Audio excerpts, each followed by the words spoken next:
गुरु भगवान के शुक्राने हैं, गुरु भगवान को नमन है। एक हमारी उम्र है और एक धन संपत्ति है। तो उम्र के समान धन संपत्ति नहीं है ना।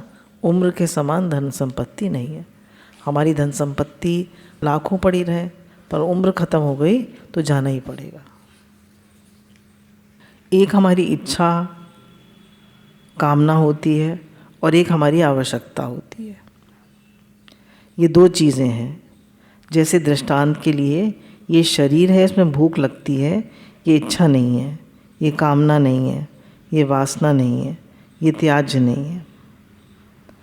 भैया भूख लगती है तो पेट में रोटी तो चाहिए ना। ये कामना नहीं है, ये इच्छा नहीं है। पर इच्छा क्या है? अमुक चीज़ चाहिए, रस चाहिए, खटाई चाहिए, मिठाई चाहिए, ये है इच्छा, ये है कामना।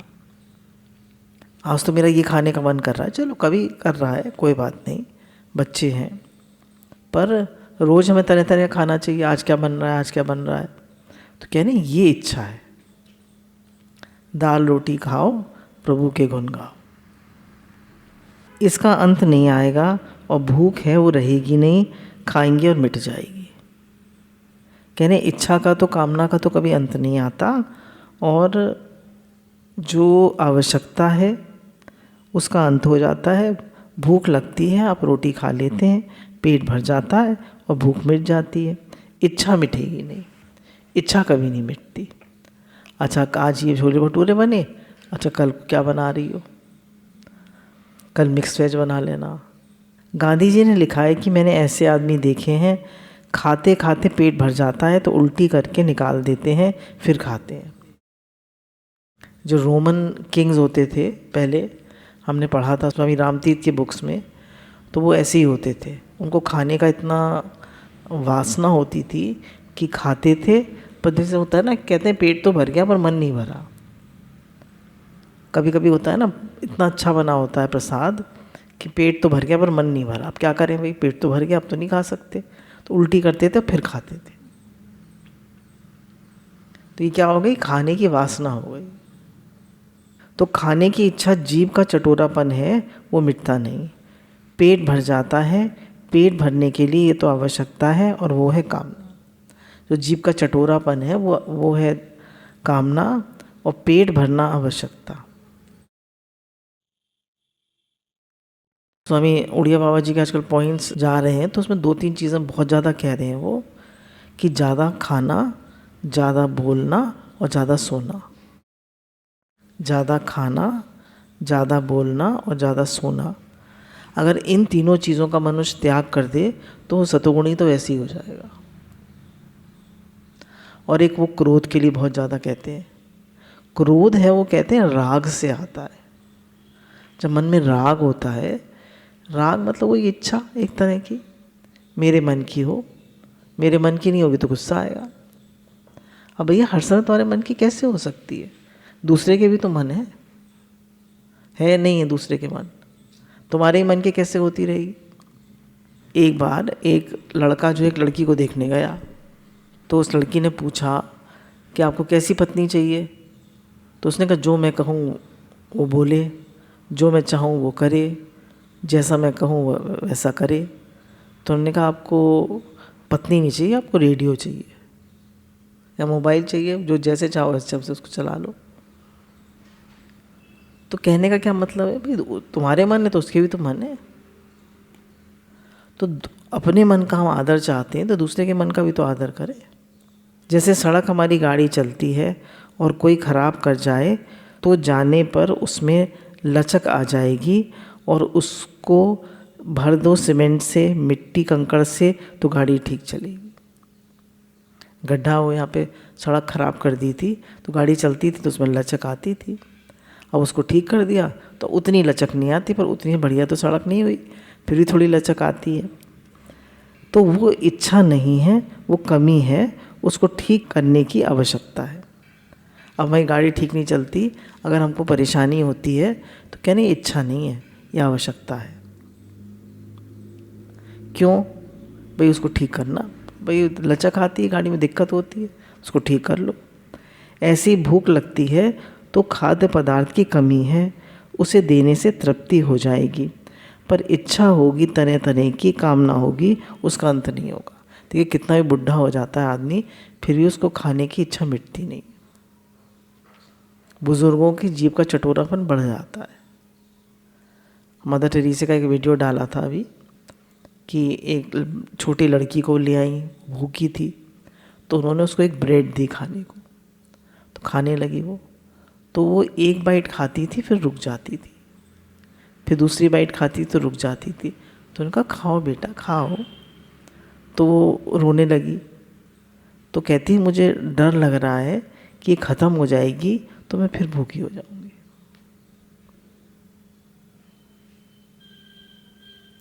अब सोच के देखिए, एक तरफ वो है दुनिया जो खाने को नहीं मिलता, और एक तरफ वो दुनिया है कि खाने फेंकते हैं और चटोरापन है तरह तरह का।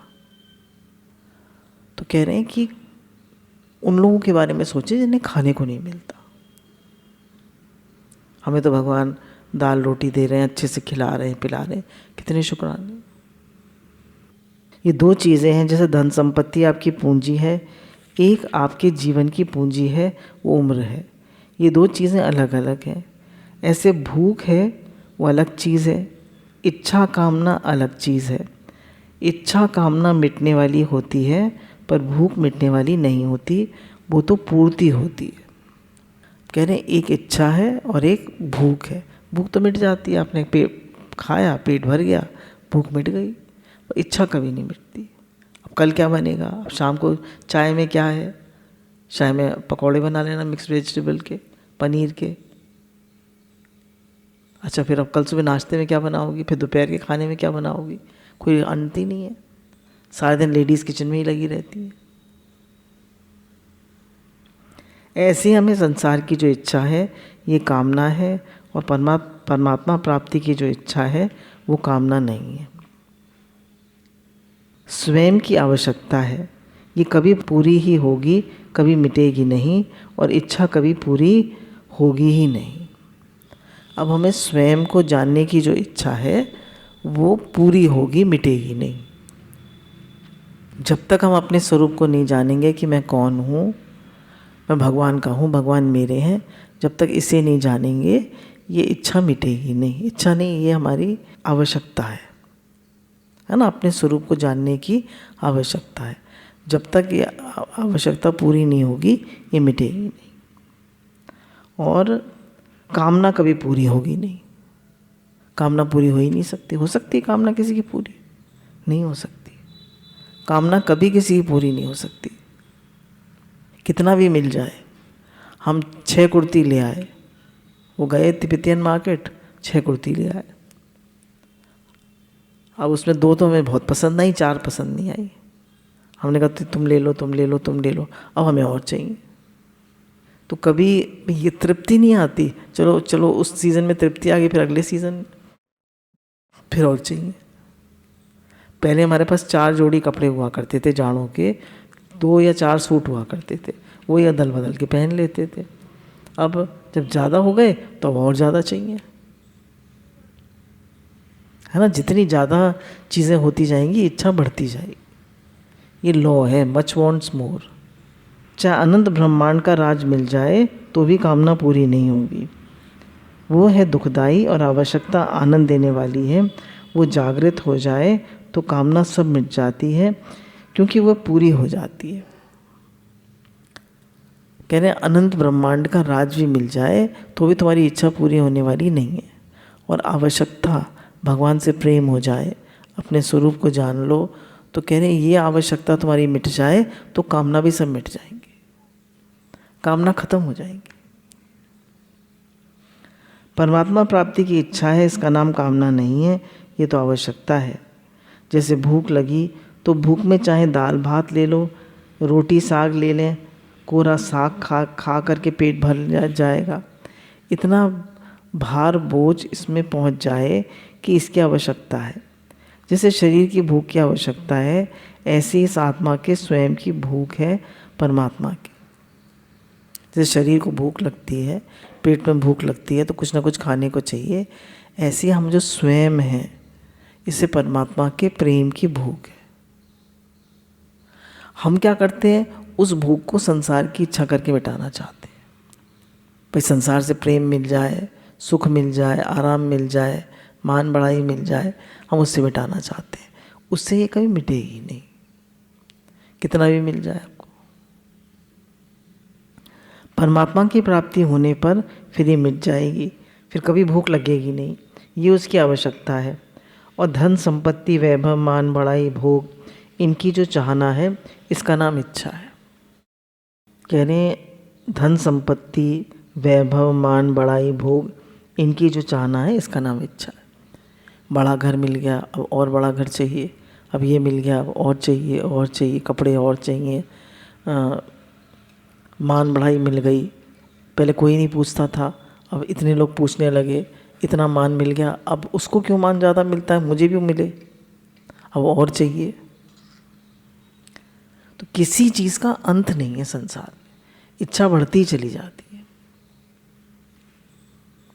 ये कितनी भी मिल जाए पूरी होती ही नहीं है, कितनी भी चीज़ें मिल जाए ये पूरी होती ही नहीं है। मेरे सामने कोई आदमी आता है और वो बात करता है तो मैं उसकी बातों से सीखता हूँ, मेरा ज्ञान बढ़ता है। एक बाही ने कहा कि मुक्ति की इच्छा भी तो कामना ही है। तो मैंने कहा तुमने सत्संग किया नहीं, इस विषय में तुमने प्रवेश किया नहीं, इस वास्ते तुम ऐसा बोलते हो जैसे कोई संधिपात में आदमी बोलता है ना। बोले मुक्ति की भी तो कामना है, तो तुम्हें रोटी चाहिए, ये भी तो कामना है, क्योंकि रोटी नहीं खाएंगे तो शरीर कैसे चलेगा। ऐसे ही अपने जब तक अपने स्वरूप को नहीं जानेंगे, भगवान से प्रेम नहीं करेंगे, तब तक संसार में सुखी नहीं होंगे। कोई ना कोई कामना लगी रहेगी। आदमी मरते समय उससे पूछो, कह रहा ये और इच्छा है, पोते का मुंह और देख जाता, ये और कर जाता, कभी उसकी इच्छा मिटती ही नहीं है। बावर भूत विवश मतवारे, वे नहीं बोले वचन साफ संवारे। बावला आदमी हो, भूत लग जाए और मदिरा आदि पीवे, वे बोलते हुए संभल कर नहीं बोलते, मन में आए वैसे ही बोल देते हैं। इस तरह से जो सत्संग किए हुए नहीं हैं वो इन बातों को नहीं समझ सकते। पहले हम भी कहते थे मुक्ति की कामना भी तो कामना है। एक भूख होती है, कामना होती है। भूख वस्तु की आवश्यकता होती है और कामना आवश्यक नहीं होती, वो तो इच्छा होती है। जब कभी कामना निवृत्त होगी, जब कभी हो आवश्यकता पूर्ति होगी। परमात्म तत्व की भीतर जो इच्छा है वो कामना नहीं है, पूरी होने वाली है। और संसार के भोगों की और संग्रह की जो इच्छा है वो पूरी कभी होने वाली नहीं है। इसमें तो कामनाओं और जितना मिल जाए उसमें संतोष करो। भूख में संतोष कैसे करें? बोले संसार की चीज़ की कामना कैसे मिटेगी? संतोष करो। बहुत है, बहुत है भगवान, बहुत है, बहुत। संसार में संतुष्ट व्यक्ति कितना कम मिलता है, कोई मिलता ही नहीं है। नहीं मुझे वो और नहीं चाहिए, मेरे मन में कोई इच्छा ना हो, भगवान ने बहुत दे दिया, भगवान की बहुत कृपा है, बहुत शुक्राना, बहुत कृपा है। तो कह रहे हैं संतुष्टि से ही हमारी इच्छा कामनाएं कम होती हैं। कह रहे हैं भूख में संतोष कैसे करेंगे? फिर 2 रोटी की भूख है तो 2 रोटी तो खाएंगे ना। भूख लगी हुई हो, प्यास लगी हुई हो तो संतोष कैसे करें? भाई पानी की प्यास लगी है, संतोष कर लो। कैसे करेंगे संतोष? जल पी लो, शांत हो जाएगी। संतोष इच्छा के लिए किया जाता है, आवश्यकता के लिए नहीं। ये 2 चीज़ हैं, क्योंकि परमात्मा का अंश जीव है और संसार का अंश शरीर। तो शरीर को जो चाहिए वो आवश्यकता है ना। और जो हमारे मन को चाहिए, सुख, आराम, मान बढ़ाई, प्रेम, प्रेम की भी तो इच्छा होती है। कोई मुझे प्यार करे, सब मुझसे अच्छे से बोलें, सब मेरी तारीफ़ करें, सब मुझे अच्छा समझें।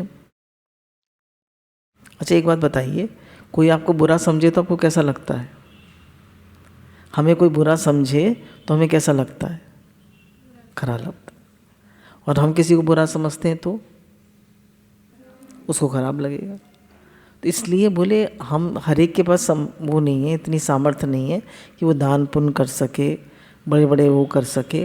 पर ये तो हर एक कोई कर सकता है कि किसी को बुरा ना समझे।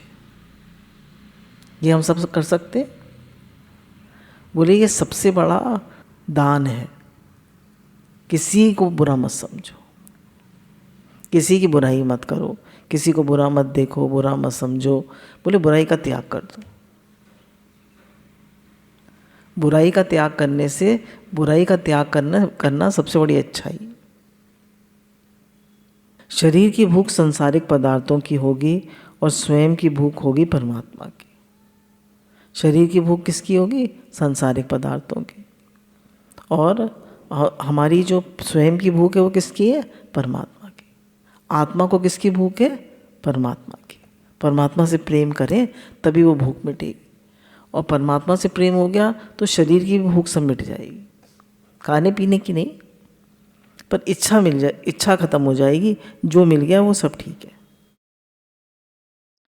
परमात्मा के अंश आप हो, परमात्मा के मिलने से वो मिट जाएगी। और संसार का अंश शरीर है, उसको भूख लगेगी तो खा लेगा, फिर लगेगी फिर खा लेगा, फिर खा लेगा। परमात्म तत्व की प्राप्ति होने पर भूख लगे ये नहीं होता, वो पूर्ण हो जाएगा। हम लोग को सत्संग करते बहुत समय हो गया, पर जब संतों की वाणी सुनी तब समझ में आया कि आवश्यकता और इच्छा ये दो चीज़ें, इसका ज्ञान हमें संतों से ही मिलता है। तो उनके अनुभव से हम सीखते हैं कि बड़े बड़े विद्वान भी इसका विश्लेषण नहीं कर सकते। मैंने देखा है, इस वास्ते ये बात है मैं आप लोगों के सामने रखी। आवश्यकता की पूर्ति होती है, इच्छा की निवृत्ति होती है। आवश्यकता की पूर्ति होती है और इच्छा की निवृत्ति होती है। इसकी पूर्ति नहीं होती और आवश्यकता विचार के द्वारा निवृत्त नहीं होती। कह रहे भूख लगी हो तो विचार करो तो थोड़ा मिट जाएगी। प्यास लगी हो विचार करो हम पानी पी रहे हैं, मिट जाएगी? तो उसकी तो पूर्ति होगी ना। चुप हो जाओ भले ही, पर भूख मिटेगी थोड़ी। जाड़ा लगता है तो कपड़ा ना ओढ़ने से जाड़ा दूर थोड़ी हो जाएगा, ये उसकी आवश्यकता है। ठंड का समय कपड़े मत पहनो, ठंड तो लगेगी ना। जैसे शरीर की बताई ऐसे ही खुद की आवश्यकता परमात्मा की है। वो प्राप्ति न करो और इच्छा कितनी ही पूर्ति करो, ये पूरी होने की नहीं है ना। कितनी भी पूरी कर लो, इच्छा कितनी भी पूरी कर लो, बढ़िया से बढ़िया खाओ, ये बोले ये तो पॉटी बनाने की फैक्ट्री है, मलमूत्र बनाने की फैक्ट्री है। चलिए अब बढ़िया से बढ़िया खाओ, जलेबी खाओ, खस्ता कचौड़ी खाओ, मालपुए खाओ, रसगुल्ला गुलाब जामुन खाओ, पॉटी बना देगा दूसरे दिन। बोले कौन सी फैक्ट्री ऐसी है? कौन ऐसी फैक्ट्री लेगा जिसमें एक तरफ से बढ़िया सामान डालो और पॉटी बना दे, विष्टा बना दे? कोई लेगा ऐसी फैक्ट्री? लगाएगा। और ये शरीर हमारी ऐसी फैक्ट्री है। फिर हमें शरीर कितना प्यारा है। मनुष्य शरीर की इतनी वैल्यू क्यों है? क्योंकि ये परमात्मा प्राप्ति का साधन है। एक तो भोग भोगना है, एक रुपए का संग्रह करना है। ये दो इच्छा कभी पूरी होने वाली नहीं है, किसी की होने वाली नहीं है। एक भोग भोगने की इच्छा और एक धन के संग्रह की, ये इच्छा कभी पूरे होने वाली नहीं है। परमात्मा की तरफ चलोगे तो इनसे वैराग हो जाएगा। बोले इच्छा पैसे की और भोग की कभी इच्छा पूरी नहीं होती, पर इनसे वैराग्य हो जाता है। ये तो रहेगी नहीं और परमात्मा की प्राप्ति हो जाएगी। वैराग होगा तो ये इच्छा रहेगी नहीं और परमात्मा की प्राप्ति हो जाएगी। वो भूख मिट जाएगी सदा के लिए। फिर संसार की, परमात्मा की कोई इच्छा रहेगी नहीं। उसी के लिए शरीर मिला है। इसके लिए शरीर मिला है कि परमात्मा की प्राप्ति हो जाए और संसार की सब कामनाएं मिट जाए। इसी के लिए मनुष्य शरीर हमें मिला है। मानव शरीर की जो महिमा है वो महिमा इस शरीर की नहीं है। इस शरीर को उद्यम बताया है। सबसे दुर्लभ मानव शरीर ये 5 भूतों का पुतला है। शरीर की महिमा नहीं है, इसमें जो विवेक शक्ति है, सत असत, नित्य अनित्य, सार असार, हानि लाभ को, अपने हित अहित को जो ठीक पहचान सके, ऐसे पहचानने की जो ताकत है, उस विवेक का नाम मानव है ना। तो उन्होंने कहा मानव शरीर की महिमा है। जो ये 5 भौतिक शरीर है इसकी कोई महिमा नहीं है। मानव के शरीर किसको कहते हैं? जिसमें सत असत का विवेचन हो, करने की शक्ति हो। किस ओर तेरी मंजिल, किस ओर जा रहा है, किस ओर हमारी मंजिल है, हमें किधर जाना है, कहाँ से वैराग लेना है, कहाँ मन लगाना है, क्या चाहिए, क्या करना है। टाइम वेस्ट नहीं करना है, समय बहुत जल्दी जा रहा है, समय बीत रहा है। ये हमारे पास एक ऐसी पूंजी है जो कि हम रोक नहीं सकते, इसको कलेक्ट नहीं कर सकते। धन तो कलेक्ट कर सकते हैं, चीज़ें और भी कलेक्ट कर सकते हैं, इकट्ठी कर सकते हैं, पर समय को तो कोई इकट्ठा नहीं कर सकता। ये तो व्यय हो ही रहा है, जो समय निकल गया फिर वापस आने वाला नहीं है। गाय इतनी पवित्र है, इसका गोबर और गौमूत्र भी पवित्र है। गोबर में लक्ष्मी का निवास है और गौमूत्र में साक्षात गंगा जी का निवास है। जिसके गोबर और गौमूत्र भी शुद्ध हैं, उस गाय को भी आप समझा नहीं सकते इसका उद्धार कैसे हो। समझा सकते हैं? कहते हैं ना 33 करोड़ देवता का निवास है गाय में, तो उसको समझा दिए तेरा उद्धार कैसे हो। ये शक्ति मानव में है, तो मनुष्य में वो शक्ति है, पर उस शक्ति का उपयोग नहीं करता, उधर ध्यान नहीं देता, तो मनुष्य नहीं है, पशु ही है। मनुष्य जन्म में आए के जिन लीनो ज्ञान, तिनका खाना पीना भोगना सब पशु समा। हमें सत असत का विवेचन नहीं हुआ तो हमारा सब खाना पीना भोगना सब पशु समान। केवल भोग भोगना है, रुपए कमाना है, संग्रह करना है, ऐश आराम करना है, मकान बनाकर सुख भोगना है, ये पशुओं का काम है, ये मनुष्यता नहीं है। आदमी लड़की की शादी करने जाता है तो ये देखता है कि कितने संस्कारी लोग हैं, ये देखता है कि कितना पैसा है, कितना इनका वैभव है। क्या देखता है बताइए आजकल? पैसा, वैभव, पढ़ाई लिखाई, यही देखते हैं। कोई नहीं देखता कितना संस्कारी परिवार है, भगवान को मानते हैं नहीं मानते हैं, कैसे लोग हैं, कैसे संस्कार वाले, कुछ नहीं। पहले लोग देखते थे कैसा संस्कारी परिवार है। हमारे एक मित्र कश्मीर गए थे, वो कहते थे मैं वहाँ गया तो वहाँ मैंने देखा कि एक कुत्ते को पाल रखा है। तो कुत्ते के लिए 3 कमरे थे, वो जिस कमरे में बैठे उठे चाहे करें उसके लिए अलग गाड़ी थी, एसी कमरे थे, एसी गाड़ी में घूमता था। तो कह रहे हैं आराम के लिए तो कुत्ते को भी आराम मिल सकता है ना, उसको मिल रहा था आराम। उसके कुछ कर्म ऐसे होंगे कुत्ते का जन्म मिला, और कुछ कर्म ऐसे थे कि उसको ऐसे सुख आराम मिल रहे। तो हमें जो सत्संग मिल रहा है, ये जो हमें सत असत की पहचान मिल रही है, ये सबसे बड़ी हमारी संपत्ति है। हम जो परमात्मा की ओर चल रहे हैं, ये सबसे बड़ी हमारी संपत्ति है। तो अगर हमने विवेक नहीं करा, भगवान के लिए तड़प नहीं हुई, विवेक नहीं हुआ, तो हमारा मानव जन्म बेकार हो। आराम के लिए जो आप पढ़े हो, लोक संग्रह के लिए जो आप पढ़े हो, जरा सोचो ये मनुष्यता नहीं है। ये जो हम आराम के लिए पढ़े हैं, भाई आराम मिल जाए, अच्छे से रह लें, अच्छे से खा लें पी लें, बोलिए मनुष्यता नहीं है। खा पिए तो जानवर भी लेता है, कुत्ता भी डबल रोटी और दूध खा के तृप्त हो जाता है। ये भाग में होगा तो कुत्ते को भी मिल जाएगा, गधे को भी मिल जाएगा, पर परमात्म तत्व की प्राप्ति कुत्ते को नहीं होगी। मनुष्य शरीर में आकर यदि परमात्मा के तत्व की प्राप्ति नहीं की तो मनुष्य शरीर बेकार हो गया। सूकर कूकर ऊंट खर बड़ पशु में 4, तुलसी हरि की भक्ति बिन ऐसे ही नर नार। बोले अगर भगवान की भक्ति नहीं करी तो सूकर कूकर ऊंट खर सब पशु के समान ही है, हमारा जीवन भी ऐसे ही है। अगर भगवान की भक्ति नहीं करी, भगवान से प्रेम नहीं किया, तो नर हो चाहे नारी हो, बिना भक्ति किए हुए सुअर है, कुत्ता है, गधा है। सत्संग के द्वारा ये प्रकाश मिलता है, सब शास्त्रों के द्वारा ये प्रकाश मिलता है। भगवान का भजन करने से ऐसा प्रकाश उसके हृदय में उत्पन्न होता है, जागृत होता है। नहीं तो धन कितना ही आपके पास आ जाए, नहीं होता धन ही नहीं, आप वेदों के विद्वान हो जाओ, शास्त्रों के पंडित बन जाओ, पर इस तरफ ध्यान नहीं दोगे तो शास्त्रों के पंडित होने पर भी ये बात समझ में नहीं आएगी। ऐसी विलक्षण बात है।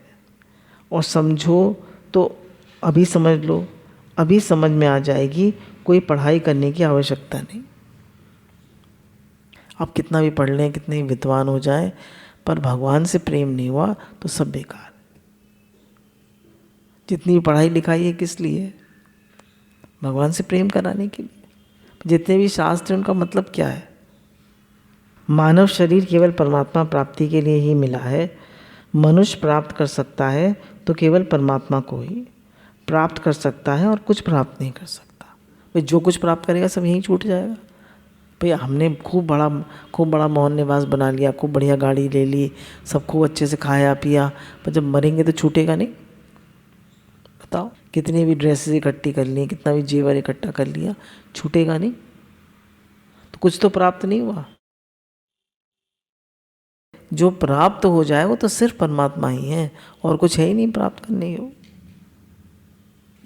ब्रह्मलोक तक आप जाकर भोग भोगे, स्वर्ग में जावे भोग भोगे, वहाँ पर आप धन लेकर खूब भोग भोगे, बड़ा आपका नाम हो जाए तो क्या हुआ? कह रहे ब्रह्मलोक में भोग भोगे, स्वर्ग लोक चले जाएं, इंद्र लोक चले जाएं, खूब भोग भोगे, तो बोले तो क्या हुआ? जब आपके पुण्य क्षीण हो जाएंगे फिर आपको फेंक दिया जाएगा पृथ्वी लोक पे। खोटी करी खोटी हुई, और कुछ नहीं करा, समय की खोटी करी।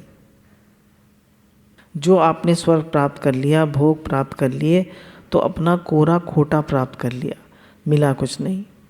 आपके जचे चाहे ना जचे, परमात्मा की प्राप्ति से वंचित रह गए, खोटी हो गई, समय बर्बाद हो गया। कह रहे कितनी भी अच्छी लाइफ लीड कर लिया आपने, कितना भी सुख आराम भोग संग्रह कर लिया, पर सब खोटी समय किया, क्योंकि कुछ भी साथ चलने वाला नहीं। तो जब तक भगवान से प्रेम नहीं करा, वासुदेव सर्वम नहीं करा, सर्वात्म भाव नहीं बना, तो सब समय बर्बाद ही गया। अगर आप चेतते तो परमात्मा की प्राप्ति कर लेते।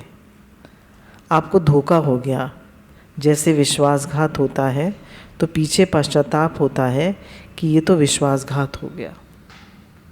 ऐसे सज्जनों, ये भोगों के भोगने में और संग्रह में समय लगा दिया, इसमें भजन नहीं किया, तो आपको विश्वासघात हुआ है। अब हमने भोगों को भोगने में, दुनिया के काम करने में कितना समय निकाल दिया और भजन नहीं करा, तो कह रहे हैं विश्वासघात हुआ है। किसके साथ?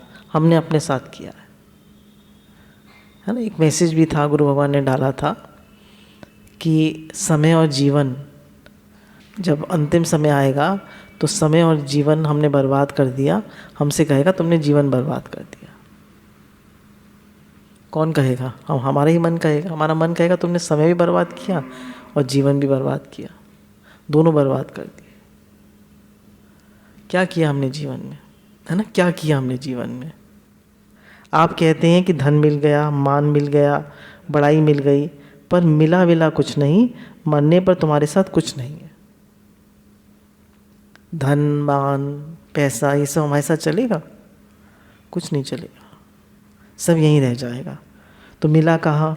मिली हुई चीज़ तो मानी जाए तो जीते हुए भी साथ रहे और मरने के साथ भी आपके साथ रहे, वो तो चीज़ मिली।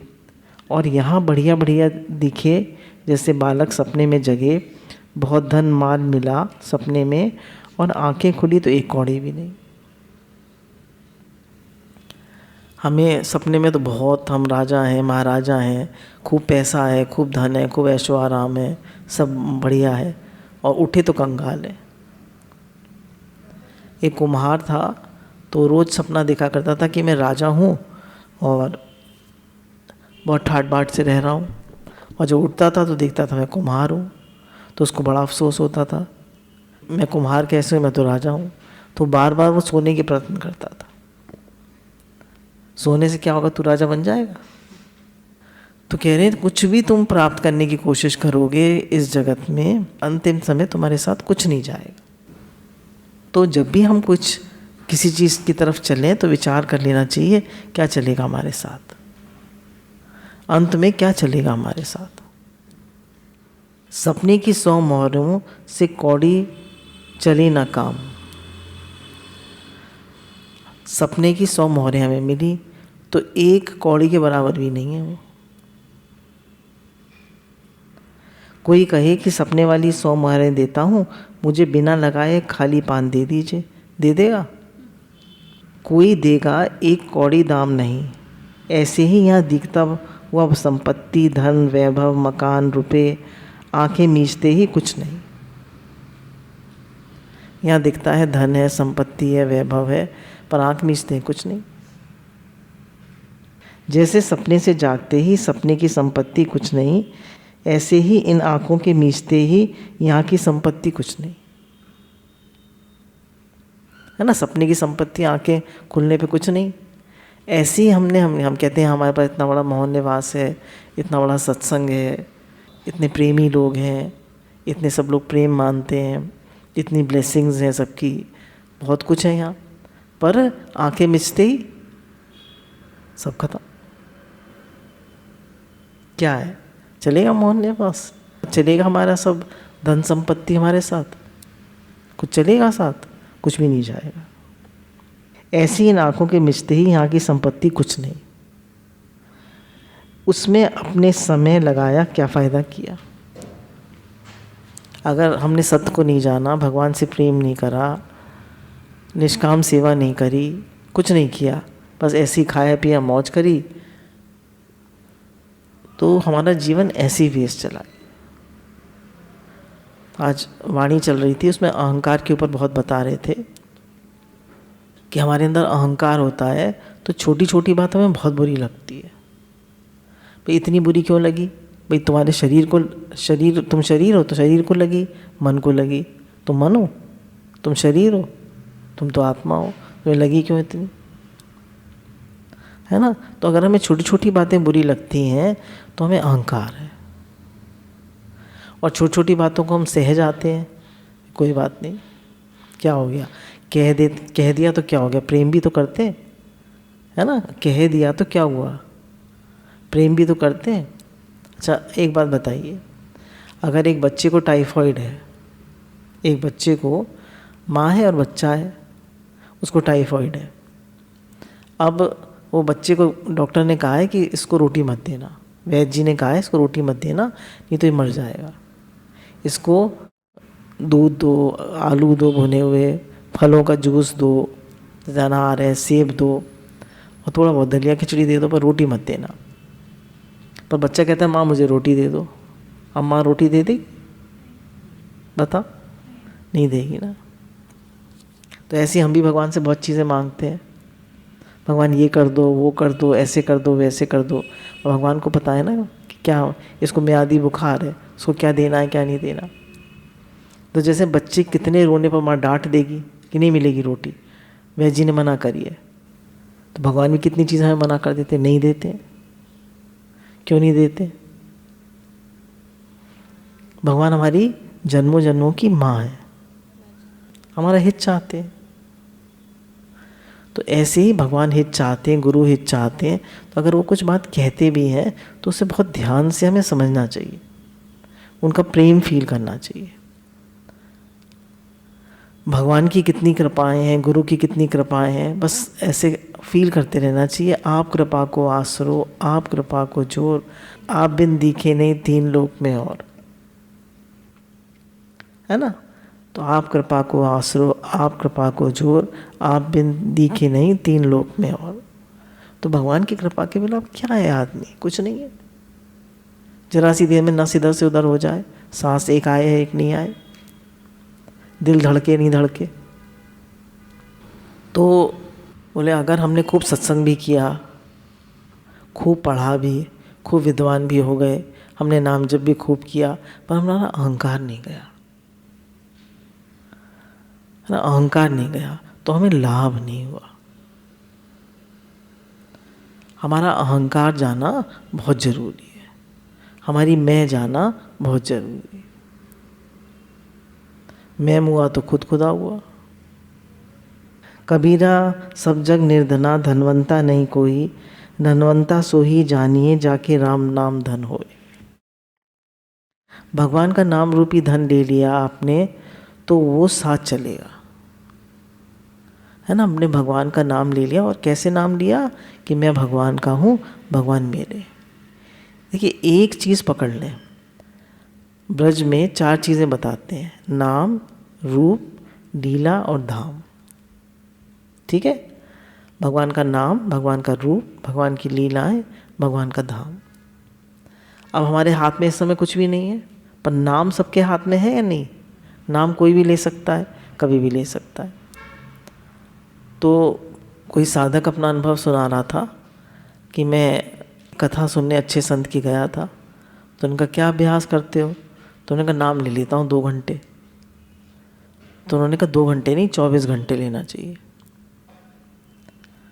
तो उन्होंने कहा देखो हमारे यहाँ एक बालक है, वो 24 घंटे नाम लेता है, तो उसको अपने आप लीला स्फुरन होने लगा, और धाम में तो, वृंदावन धाम में तो रह ही रहा है। तो अगर आप नाम को पकड़े रहते हैं तो नाम के साथ रूप भी आ जाता है, धाम भी आ जाता है, और लीला भी आ जाती है ना। तो नाम में इतनी शक्ति है। तो कह रहे अगर नाम आपने लिया तो ये आपके साथ चलेगा। क्यों? ये भगवान से प्रेम करा देगा आपको। और सब साधन का मूल है दुर्लभ सद्गुरु प्रेम। सब साधन का मूल क्या है? कि हमारा भगवान से, गुरु से प्रेम हो जाए। यहाँ धन कमाओ, सरकार का टैक्स लग जाएगा, ठग आके ठगाई कर लेगा, और आपके पास तो भाई भाई अलग होंगे तो धन का बंटवारा हो जाएगा। भजन का कोई बंटवारा नहीं होगा।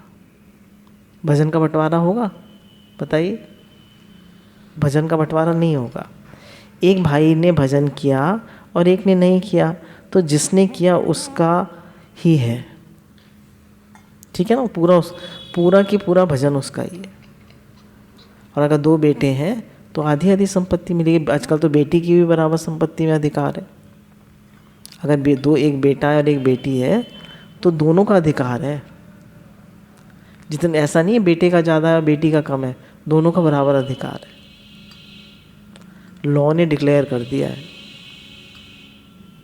साथ में लेकर धन को चलते हैं तो भार होता है, पर भगवान के भजन का भार नहीं होता, और मरने के बाद भी बड़ा भारी काम आता है। तो बोले साथ में धन होता है तो डर होता है। एक बार गुरु नानक साहब जो है, उन्होंने लैना जी से कहा रात के 3 बजे चलो। तो लैना जी ने कहा कि इस समय? तो उन्होंने कहा क्यों, तेरे पास क्या है, इस समय चलने में क्या दिक्कत है? तो उन्होंने कहा दिखा तेरे पास क्या है। तो उसके पास 5-6 मोहरें थी। बोले कहाँ से आई? बोले कल राजा आया था मिलने के लिए, तो आपने तो मना कर दिया था, मुझे दे गया था कि रख लो, ये गुरु जी के काम आ जाएंगी। वो तो ले नहीं रहे, तो मैंने रख ली। बोले फेंक देने। बोले अब चलें? बोले हाँ चल, अब चलिए, अब क्या है, अब कुछ है ही नहीं तो क्या डर है। तो कह रहे हैं जब कुछ है ही नहीं तो धन का भार होता है, और नाम का कोई भार नहीं होता। देख दृष्टांत है, काफ़ी चलता है सत्संग में, कि एक बार 2 भाई होते हैं। एक तो बहुत नाम लेता है और एक नाम बिल्कुल नहीं लेता। तो एक बार उनके घर में एक संत आते हैं, तो वो बड़ा भाई बड़ा दुखी होकर कहता है कि मेरा छोटा भाई बिल्कुल नाम नहीं लेता, इसको भी आप नाम लेवा दीजिए। जब प्रसाद वगैरह हो गया तो वो तो जो छोटा भाई था वो तो कमरा बंद करके बैठ गया, ना उसने सत्संग सुना, ना कीर्तन में आया, कुछ नहीं। तो उन्होंने उसका दरवाज़ा खटखटाया संत जी ने।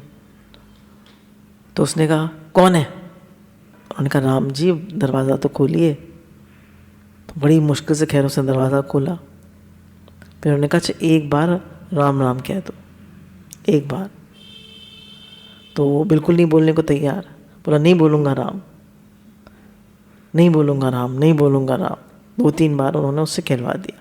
बोले अच्छा बस ठीक है, हमारा काम हो गया। तो उन्होंने कहा तुमने कह दिया ना राम राम, बस अब हमारा काम तो हो गया। तो उन्होंने कहा अब इस नाम को बेचना मत, नाम के बदले सत्संग मांगना या नाम ही मांगना। उसका शरीर शांत हुआ, तो जब वो गया तो यमराज ने कहा तूने पूरे जीवन कोई अच्छा काम नहीं किया, बस 3 बार संत से गुस्से होके 3 बार नाम लिया है भगवान का, क्या फल मिलना चाहिए तुम्हें? यमराज ने कहा मुझे तो पता नहीं। बोले चलो ब्रह्मा जी के पास चलते हैं। अब यमराज और ब्रह्मा जी के पास पहुँचे। ब्रह्मा जी ने कहा मुझे भी नहीं पता। तो ब्रह्मा जी ने कहा चलो शिव जी के पास चलते हैं। अब यमराज और ब्रह्मा जी शिव जी के पास पहुँचे। शिव जी ने कहा मुझे भी नहीं पता। उन्होंने कहा चलो विष्णु जी के पास चलते हैं। तो बोला मुझसे तो चला नहीं जा रहा। तो पालकी में उठा के वो उसको ले जा रहे हैं विष्णु जी के पास। तो उसने पूछा भाई भगवान के 3 बार नाम लेने का क्या फल होगा? तो उन्होंने कहा ये फल नहीं दिख रहा कि ब्रह्मा जी और शिव जी उसको लेके आ रहे हैं, यही फल है। तो भगवान के नाम का फल अनंत है, पर भगवान के होके भगवान का नाम ले। बिगड़ी जन्म अनेक की, सुधरे आज अभी, होके राम का राम ले, तज को समाज। तो भगवान के होके भगवान का नाम ले तो अनेक जन्म की बिगड़ी हमारी आज ही सुधर जाए। और तजिए को समाज क्या है? गलत लोगों की संगति। और दूसरा को समाज क्या है? कि हम अपनी मैं का, अपने अहंकार का संग ना करें। अपनी मैं का, अपने अहंकार का, अपने देह भाव का, जीव भाव का, हम जो अपनी मैं रखते हैं ना इतनी ज़्यादा कि मेरा मान हो, मेरा सम्मान हो, मुझे पूछा जाए, मेरी रिस्पेक्ट हो, मेरी बात नहीं मानी गई, मेरे ऑर्डर्स नहीं माने गए, कितना में अहंकार होता है। एकदम हमारा मूड ऑफ हो जाता है, हमारी एकदम हम जवाब देते, एकदम रिएक्ट करते। ये सब चीज़ें क्या शो करती हैं, है ना? क्या शो करती हैं? हमें अहंकार है। अच्छे अच्छे संत महात्मा यहाँ से शरीर छोड़कर जाते हैं तो ब्रह्म आदि लोगों को जाकर उनका आदर होता है कि भगवान के भक्त हैं, भजन करके आए हैं और रुपया ही रुपया कमा रहे थे। तो आप जरा सोचो कि कहाँ तक बुद्धिमानी है। मेरे कहने का तात्पर्य उल्टा मत लेना कि कमाना छोड़ दें हम। छोड़ोगे तो नहीं, मैं फिर भी कह देता हूँ आपसे छूटेगा नहीं, मैं छोड़ने को कहता भी नहीं। बोले रुपए कमाना नहीं छोड़ना है, गृहस्थ आश्रम में है तो न्याययुक्त पैसा कमाओ, अच्छे से अच्छे काम में लगाओ। चोरी ठगी बेईमानी से कमाए हुआ पैसे का दान देंगे तो कोई फ़ायदा नहीं हो।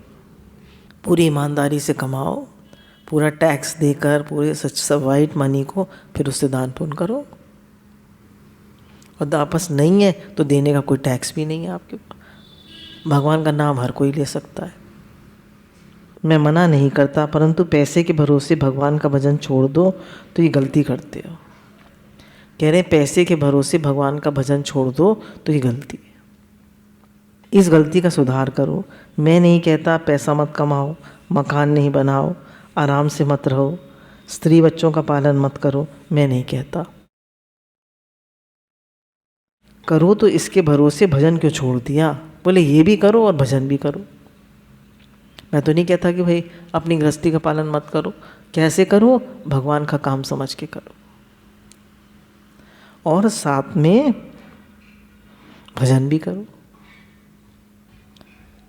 भजन ज़्यादा से ज़्यादा करेंगे तो लीला स्फुरन अपने आप होने लगेगा, अपने आप भगवान की लीलाएं दिखने लगेंगी। भगवान को इस्तीफा दे दिया तो मनुष्यता नहीं है, इसमें तो पशु पक्षी भी लगे हैं, है ना? भोग में तो पशु पक्षी भी लगे हैं। कुतिया भी अपने बच्चों का पालन करती है। अगर जरा से किसके बच्चों के पास चले जाओ तो पार्क में कुतिया बहुत सारे बच्चे देती है, तो जरा उनके पास बच्चों के पास चले जाओ तो एकदम बड़ी ज़ोर से भागती है और काटने को आती है। तो वो भी अपने बच्चों का पालन करती है, दूसरे बच्चों को मार देती है। सुअरनी के बच्चे होते हैं, एक साथ में पालन करती है। हमारी बहनों के 1-2 बच्चे होते हैं, ज़्यादा नहीं होते। बच्चों से ही यदि बड़ाई होती तो सुअरनी की ज़्यादा होनी चाहिए। अम्मा जी कहते थे तुम्हें बहुत मुँह में बच्चे ज़्यादा चाहिए तो सुअरी बन जाना अगले जन्म। ये भी कहते हैं स्वामी राम सुखदास जी कि मुसलमानों के तो बहुत बच्चे होते हैं और हिंदू लोग बच्चे नहीं करते, तो क्या होगा?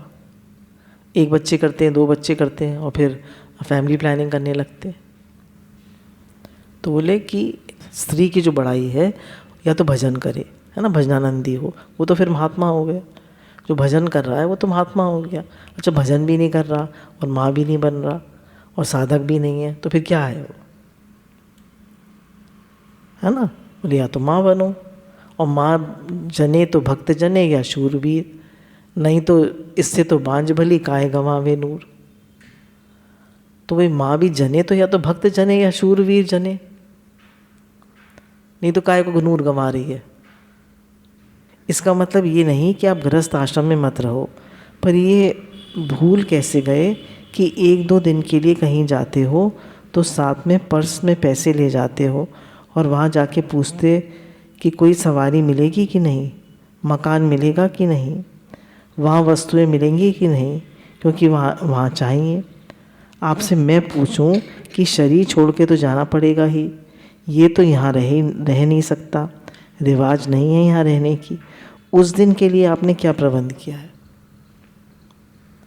अगर हम कहीं भी जाते हैं, वृंदावन जाते हैं, ऋषिकेश हरिद्वार जाते हैं, तो पहले पूरा प्रबंध होता है ना, कहाँ रहेंगे, खाएंगे क्या, पूरा प्रबंध होता है, ठीक है ना, होता है ना पूरा प्रबंध। ऐसे ही चले जाते हैं। बोले हम यहाँ से छोड़ के जाएंगे एक दिन, हमने क्या प्रबंध करा है। हम सब अपने से प्रश्न पूछें, हम यहाँ से एक दिन छोड़ के जाएंगे, ले जाएंगे घर, कपड़ा, मकान सब ले जाएंगे, हमने क्या प्रबंध किया है, हमने क्या तैयारी करी है। और नहीं लिया है तो उसका दुख आपको भोगना पड़ेगा कि दूसरे को। हमने कोई तैयारी नहीं करी जाने की।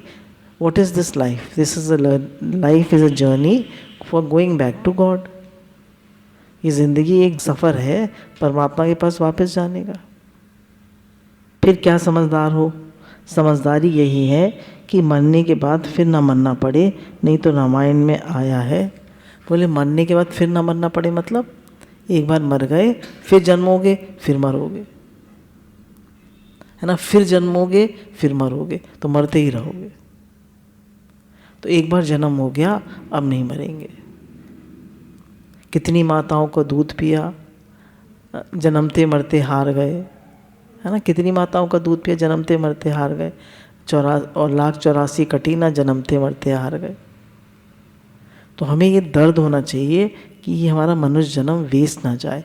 गुरु मिले हैं, सत्संग मिला है, नाम मिला है, फिर भी हम अपना जन्म वेस्ट कर रहे हैं। हम कितने नालायक हैं। नालायक मतलब जो लायक ना हो।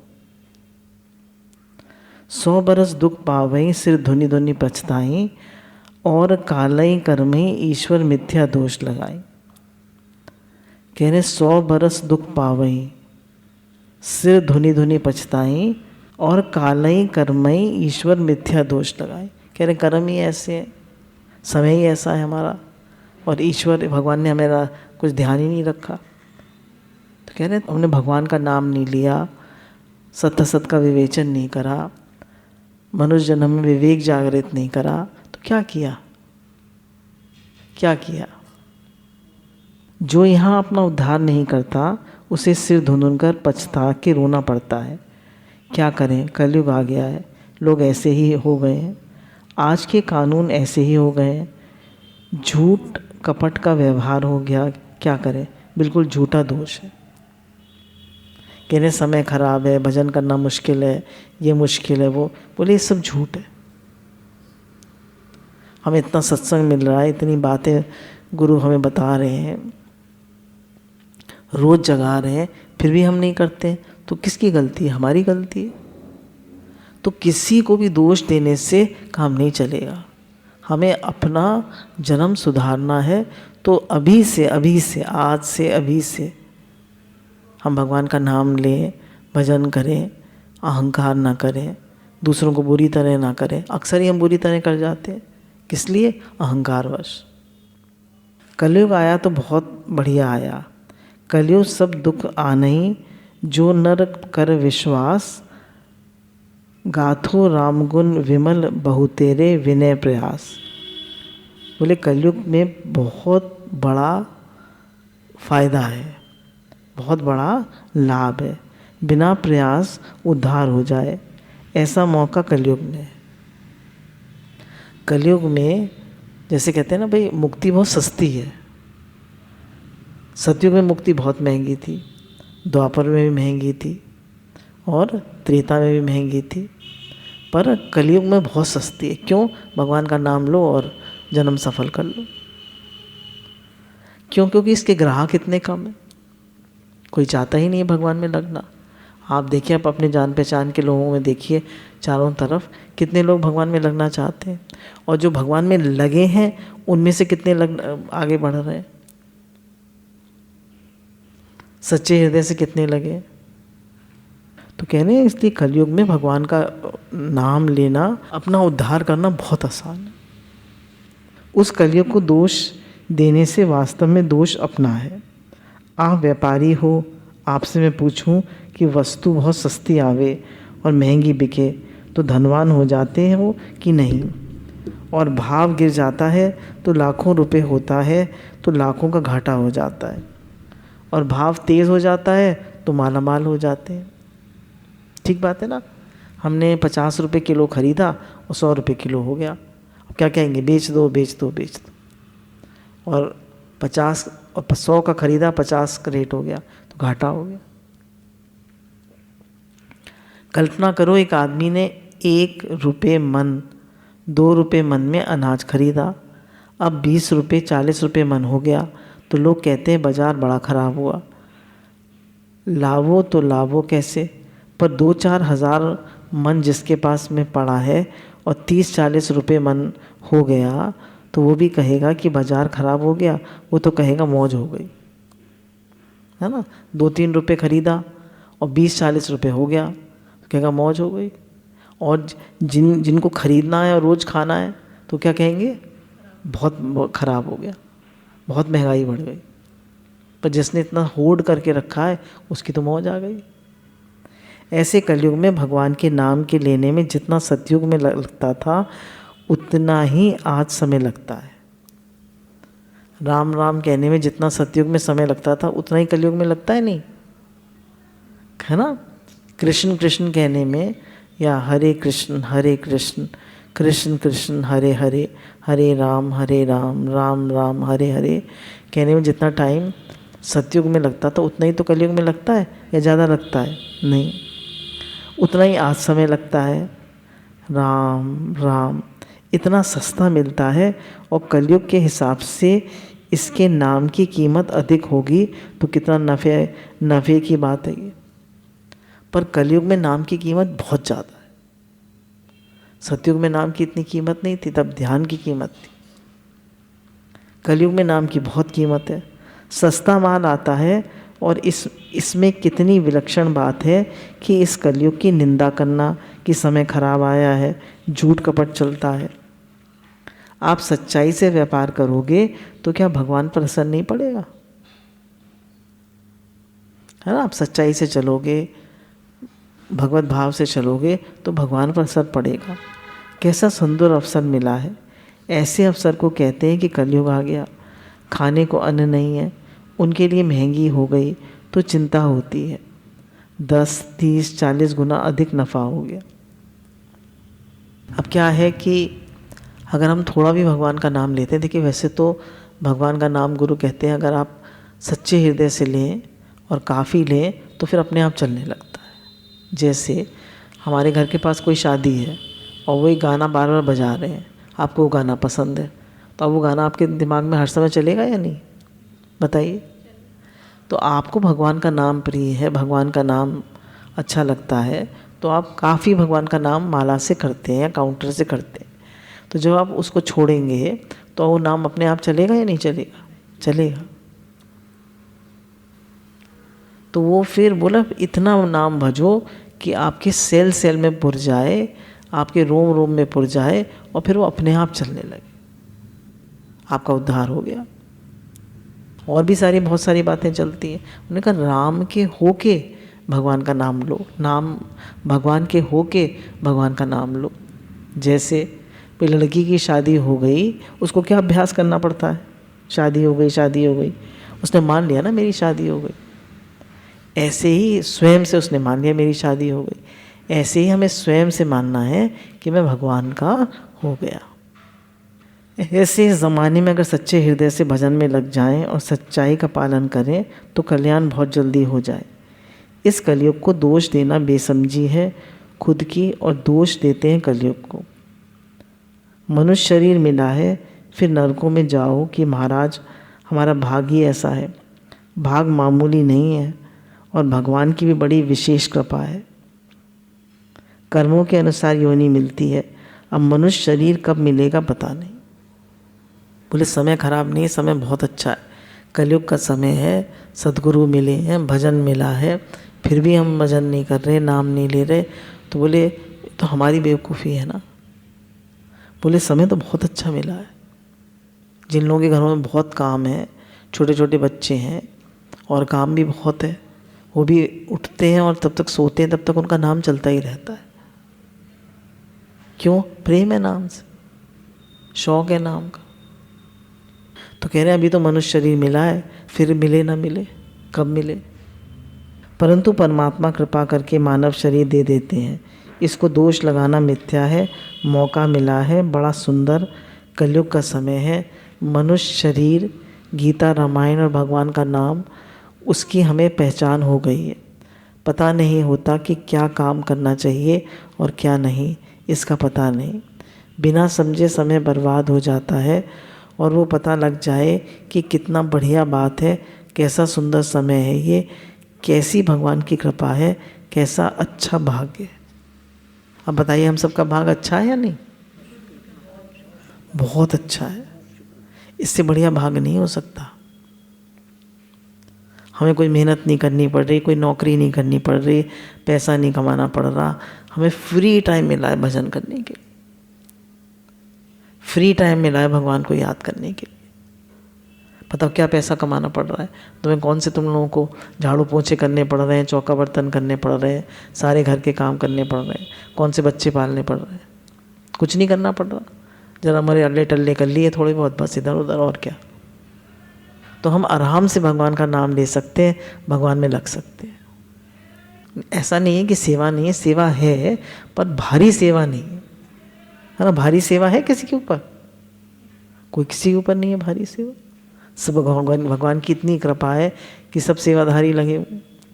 फिर भी हम भजन ना करें तो ये हमारी कमजोरी है, हमारा नासमझी है।